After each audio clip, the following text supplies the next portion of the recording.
Question 1. In what ways does your media product use, develop or challenge forms and conventions of real media products? Prior to the construction of the media product, I began analysing narrative, performance and concept music videos.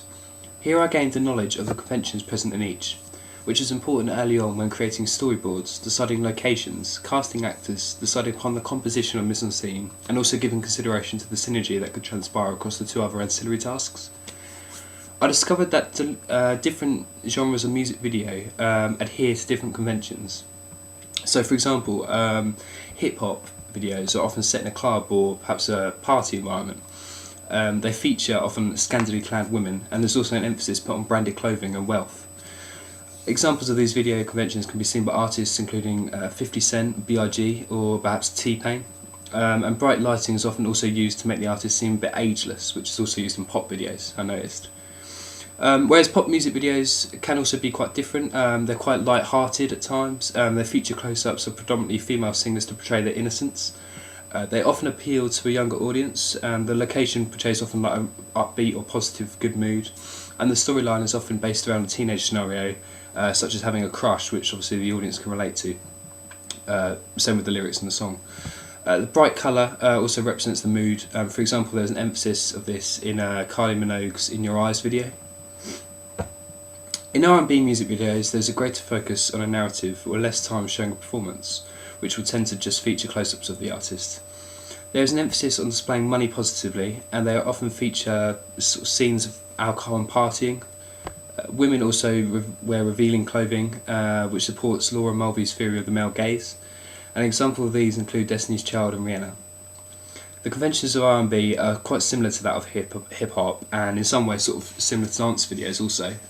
However, in dance videos there's often feature a lot more dancing, of course, and characters wear identical or similar clothing to each other, and the song and the videos are often a lot more upbeat.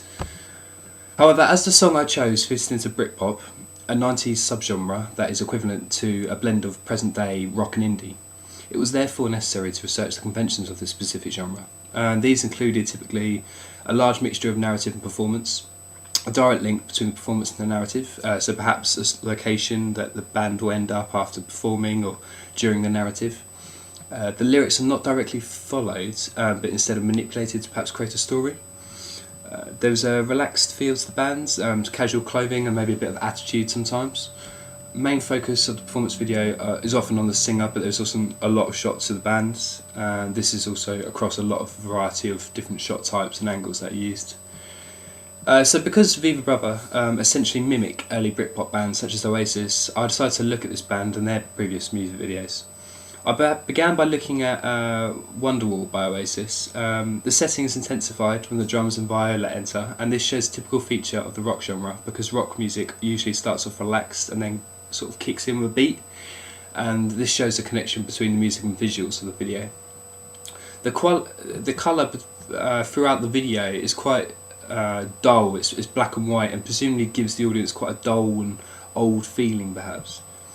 Throughout the video there are plenty of special effects that are carried from transition to transition, which is another aspect of the rock genre. In the music video there's also one reference between the lyrics and visuals, when they mention "and all the lights that lead you there are blinding," and in this scene it starts to blacken, the whites sort of flash and rapidly can sort of change continuously. Across the music video there are many close-up shots of the artist Liam Gallagher and his bands, and I also noticed there's sort of several references to the notion of looking.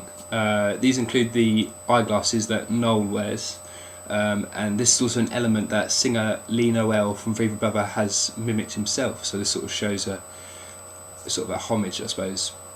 The screens, there's sort of a screen emphasis again to the notion of looking, where you see the band members' faces on television screens that the audience can look at. However, there's no real voyeuristic treatment of the female body, so Laura Mulvey's male gaze theory doesn't really apply here, and this could be perhaps because this genre is slightly older, and music videos were sort of shot between 10 and 15, even 20 years ago, so obviously conventions have changed slightly.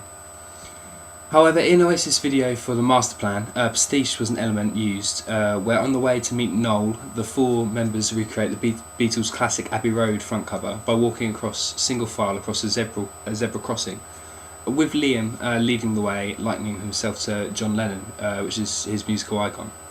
So this very obvious intertextual reference may suggest that borrowing some Britpop altogether is more of an idea of homage rather than mimicking and copying. And in the video there's also a clear emphasis on artist iconography because Liam Gallagher's animation displays his legendary swagger. There are further intertextual references, including Titanic film and also when they walk past a music shop called Johnny Roadhouse Music. This was a music shop that the Gallagher brothers frequently bought their old equipment from at the start of the beginning of the career in Manchester. And also at 4 minutes 50, Noel can be heard distortedly singing the chorus from Octopus's Garden, which is sung by the Beatles. So there's a few or many reasons intertextuality in this video that sort of could consider the video to be perhaps postmodern. So I decided to construct a music video, a performance video, with an intercutting narrative which shows the band in various locations. By using different environments and locations, I could exploit certain aspects of mise-en-scene. In this way, my video developed the conventions of real indie and rock music videos. Elements such as the shots of around, well, sort of a ruins environment, perhaps a sort of scummy, maybe working class environment. This harks back to the type of setting displayed within Britpop videos, including the master plan. This was also obviously a conscious part of the filming that I made sure to include. During my research into Viva Brother, I chose to take the fireworks scene from their music video for the song Still Here and attempt to recreate this in my video as an act of paying homage. It was also an opportunity to develop the conventions of pastiche that Oasis music videos had frequently explored. However, it could also be viewed as a challenge to Britpop music videos because there isn't sort of, throughout Britpop, there isn't any clear underlying features that should be conveyed, and this sort of suggests that the genre is perhaps more fragmented and experimental than others. And it also supports the hybrid nature of Britpop music videos, as well as interlinking ideas within other different genres of music videos. So it takes a lot of influence from other genres. Furthermore, I also chose to adhere to the use of slow motion that is seen in their Viva Brother music video and in many sort of present-day music videos. This is not necessarily a characteristic of Britpop music videos, such as seen in the likes of the Oasis videos. However, it could be suggested that the use of effects in this way sort of attempts to tackle the Britpop genre from the 1990s in perhaps more of a present era. I chose to also develop the stereotype of a British lad by including shots of the actors making a middle finger gesture and by pushing each other when coming out the pub and standing on an urban working class estate, which sort of connotes the origins of the environment Britpop stemmed from originally. I found my video abiding to certain parts of Andrew Goodwin's Seven, which I had learned during my research into music video theory. One part of this theory is the genre characteristics that have already been discussed. However, there is also a relationship between the music and visuals present within my video, when cutting in time to the music. I chose not to develop a relationship between the lyrics and visuals, however, because I felt that this would be slightly cabaret or cheesy perhaps, and would move the video away from appealing to the genre less. And I did not want to completely challenge the conventions of a performance narrative Britpop music video. I took into consideration Viva Brothers' record label Geffen, or Interscope, which are under Universal, and I sort of felt that it'd be desirable to have a lot of close-up shots of the band members, in particular the singer. Frequent reference to the notion of looking is also another of Goodwin's characteristics that I've explored, and this is sort of illustrated when the singer often looks into the camera and sings during the lip syncing. In addition to this, the video also explores the idea of iconography building up across an artist's work. So for example, the pull-up of the singer's collar at the beginning of the video is quite a rock characteristic, and could be an action associated with an artist repeatedly. So maybe if I was to, or this band were to do future videos, it would be something that perhaps you'd see. In addition to this, the homage paid from the original music video for Still Here could also be an intertextual reference. I found that my video conforms to 6 of the 7 Goodwin characteristics, and I felt that therefore it could be suggested as a media project that largely demonstrated and developed the traits of a modern music video. During my research, I studied the decline of physical CD sales. This contributed towards my decision for choosing the option of creating a poster and website instead of a digipack to substitute for one of those. Because they're incredibly, or the poster and the website I think are incredibly intrinsic in present day advertising and significant for viral marketing. Both of these medias can obviously be shared online and therefore used to engage with a wider audience and to promote the product instead of simply advertising to a smaller and perhaps organic demographic. Therefore, I looked at the rock genre and how it's portrayed on certain concert posters. So I looked at a Coldplay poster. It's very simple and follows typical conventions of a music poster. Although as Coldplay are a very well-known band, they do not have to use a photo of themselves for the audience to identify with. In addition, this poster, like many of the others I've looked at, follows a strict colour scheme of black, yellow and gold, and this gives Coldplay a classy yet sort of quite powerful, striking image. I like how large and bold the title is. This works really well because the white writing juxtaposes against the black backgrounds. This is the main focal point of the poster and allows the audience to know who the poster is promoting. Their main photo is of a light bulb instead of a picture of the band members, which relates to one of their most favourite songs, and it's quite mysterious also. It gives the audience maybe a bit of a question, perhaps gives them more of an incentive perhaps to find out more about the event that they want to attend. So also I felt that the black background also is quite an indication of the rock genre. And in addition to this, I like how the subtitle, Lights Will Guide You Home, is written in a unique way as it looks like lights, and I think this is a really good example of how they've considered the typography for the poster. At the bottom of the page is information for the tour. I like how the writing is gold instead of white, because if it was white it would take away the attention from the title a little bit. So from conducting this research into gig posters, I identified certain conventions I wanted to adopt for my own. The show would focus on the release of Viva Brothers' debut album, so it was important to draw on the idea that it was an album release show and the CD cover should also be featured, which I put it in the top hand corner. The band were relatively new, Viva Brother, so it was important to feature an image so that the audience could pick up on this new band and register the synergy between the different products, i.e. the other ancillary texts. So I used a still which was taken from the music video as the main photograph. I also featured affiliated groups and sponsors of the artist. I retained the artist logo and a consistent style of typography across the other two ancillary tasks. I used the colour scheme. I also featured the promotion company and venue details, which is a real venue and a real promotion company based in London that worked with the chosen London Relentless Garage venue.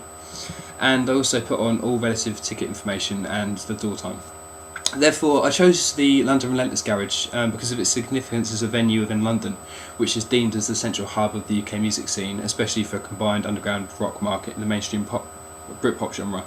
And a lot of the Britpop or the present-day rock bands that I've been looking at, they really push to play a lot of shows in London because obviously it's deemed as a UK music scene and it's an avenue where a lot of label A&R and stuff are able to pick up on it.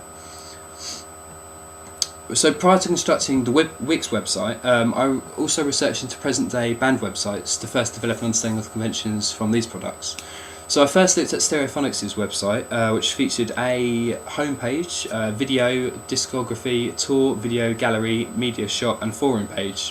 What I particularly liked about this site was the big picture of the band on the homepage with the lead singer at the front. I then looked at Bastille's website, which consisted of many different pages, more so than the Stereophonics. The website gave the audience access to everything they would need, with a particular focus on social media across 5 different platforms. The extent at which the website goes to in order to allow the audience to interact via social media was particularly insightful and perhaps quite inspirational actually, and it addressed to me the necessity of utilising social networking on a website.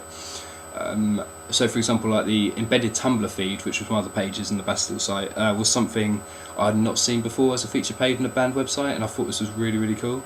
And the following components were other things I found useful in my research aside from conventions I found on the Stereophonics website. So one thing, for example, was the sheer importance of synergy. For example, the background on the website of the Stereophonics is one, as well as the Bastille music video actually was a still taken from their music video for Floors.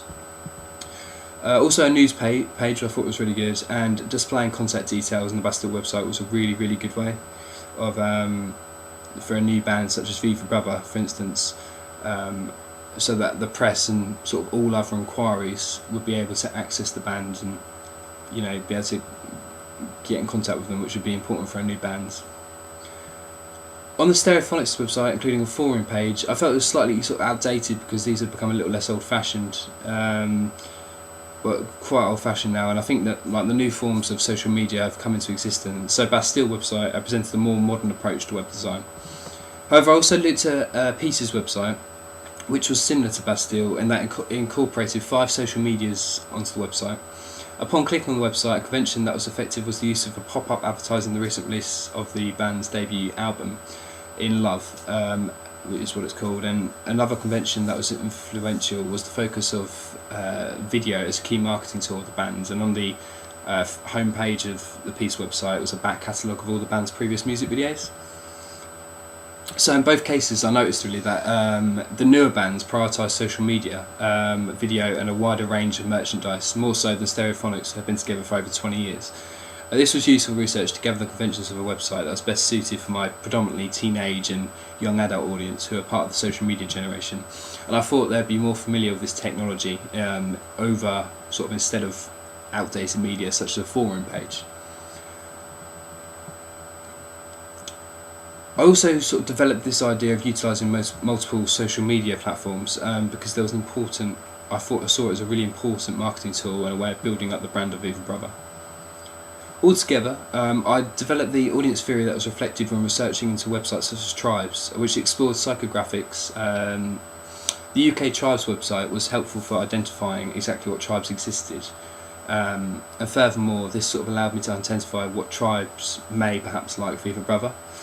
This is important because from a marketing point of view, it gave me a sense of how much of a percentage of the population were likely to watch the music video and perhaps buy merchandise or attend a show. I found that the main tribes who may be interested were including Townies, which was 12%, Indie Scenesters 12%, and Scene Kids, which was 10%. Other tribes to also consider were Trendies, Indie Kids, and sort of alternate rock scene, which is also quite a substantial category.